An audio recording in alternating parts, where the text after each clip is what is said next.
এক লোক তার স্ত্রীকে নিয়ে নতুন একটা ভাড়া বাসায় উঠে থাকা আরম্ভ করলো। সকালবেলা যখন তারা স্বামী স্ত্রী দুইজনেই নাস্তা করতে বসলো, তখন লোকটার স্ত্রী ঘরের জানালা দিয়ে প্রতিবেশী এক মহিলার কাপড় রোদে শুকাতে দেখে বলতে লাগলো, হায় হায় সর্বনাশ, এই প্রতিবেশী মহিলা কি নোংরা গো, সে তো ভালো মতো কাপড়ই ধুইতে জানে না, দেখো কাপড়ের মধ্যে কত ময়লা লেগে আছে।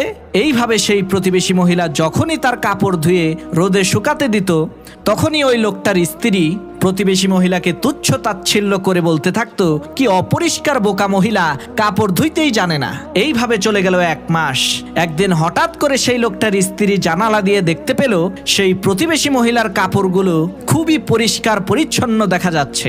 তখন সেই লোকটার স্ত্রী লোকটাকে বলতে লাগলো, এতদিনে মনে হয় ওই প্রতিবেশী মহিলা কাপড় ধোয়া শিখে গেছে। স্ত্রীর এই কথা শুনে সেই লোকটা বলতে লাগলো, আরে না, প্রতিবেশী মহিলা কাপড় ধোয়া শিখে নাই, বরং তুমি যে জানালা দিয়ে ওই প্রতিবেশী মহিলার কাপড়গুলোকে দেখো, আজকে সকালবেলা আমি ওই জানালার কাজ পরিষ্কার করে দিয়েছি। এই জানালার কাজগুলো অপরিষ্কার ছিল বলেই তুমি ওই প্রতিবেশী মহিলার পরিষ্কার পরিচ্ছন্ন কাপড়গুলোকে নোংরা মনে করে উপহাস করতে। ঠিক এই লোকটার স্ত্রীর মতোই লক্ষ লক্ষ কোটি কোটি মানুষ আছে যারা না বুঝেই অযথাই অন্য লোকজনের বদনাম করে থাকে, গীবত করে থাকে। তাই মহান আল্লাহ রাব্বুল আলামিন পবিত্র কোরআনের মধ্যে বলেন, ইয়া আইয়ুহাল্লাযীনা আমানু ইজতানিবু কাসীরাম মিনায-যন ইন্না বা'দায-যন্নি ইসমুন। হে ঈমানদারগণ, তোমরা বেশি বেশি ধারণা করা থেকে বেঁচে থাকো, নিশ্চয়ই কিছু ধারণা করা পাপ। অমুকের মেয়ে, অমুকের ছেলে, অমুকের স্ত্রী, অমুকের শালা, অমুকের দুলাভাই কে কি করছে আন্তাজার অনুমানের ভিত্তিতে সত্য মিথ্যা মিশ্রিত করে বাজে কথা বলা থেকে তোমরা বিরত থাকো। ওয়ালা তাজাসসু ওয়ালা ইয়াগতাব বা'দুকুম বা'দা।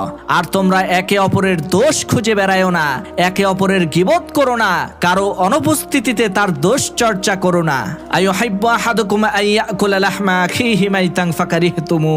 তোমাদের মধ্যে এমন কি কেউ আছে যে তার নিজের মৃত ভাইয়ের গোশত খেতে পছন্দ করে?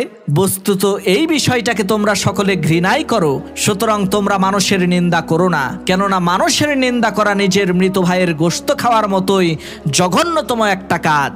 ওয়াত্তাকুল্লাহ ইন্নাল্লাহা তাওয়াবুর রহিম। তোমরা আল্লাহ তাআলাকে ভয় করো, নিশ্চয়ই আল্লাহ তাআলা তওবা কবুলকারী এবং দয়ালু। প্রিয় বন্ধুগণ, আপনারা যদি ইতিপূর্বে এই রকমের গীবত শিকায়েত মানুষের নামে করেই থাকেন, তাহলে তওবা করে ফিরে আসেন, আল্লাহ তাআলা আপনাদের সবাইকে ক্ষমা করে দেবে ইনশাআল্লাহ। এই গীবত যে কত বড় একটা গুনাহ, এই হাদিসটা শুনলে আপনারা বুঝতে পারবেন ইনশাআল্লাহ। বিশ্বনবী মুহাম্মদুর রাসূলুল্লাহ সাল্লাল্লাহু আলাইহি ওয়াসাল্লামের পবিত্র স্ত্রীদের মধ্য থেকে একজন স্ত্রী সাফিয়া রাদিয়াল্লাহু তাআলা আনহা, তিনি একটু খাটো ছিলেন। আর অন্য আরেকজন স্ত্রী হযরত আয়েশা রাদিয়াল্লাহু তাআলা আনহা, তিনি বয়সে সবার চাইতে ছোট ছিলেন। একদিন হযরত আয়েশা রাদিয়াল্লাহু তাআলা আনহা নবীজিকে ইশারা ইঙ্গিতে বোঝাতে চাইলেন, হে আল্লাহর রাসূল, আপনার স্ত্রী সাফিয়া সে দেখতে একটু খাটো। আয়েশা রাদিয়াল্লাহু তাআলা আনহার এই কাণ্ড দেখে নবীজির চেহারা রাগ আর গোসায় ডালিমের দানার মতো লাল হয়ে গেল।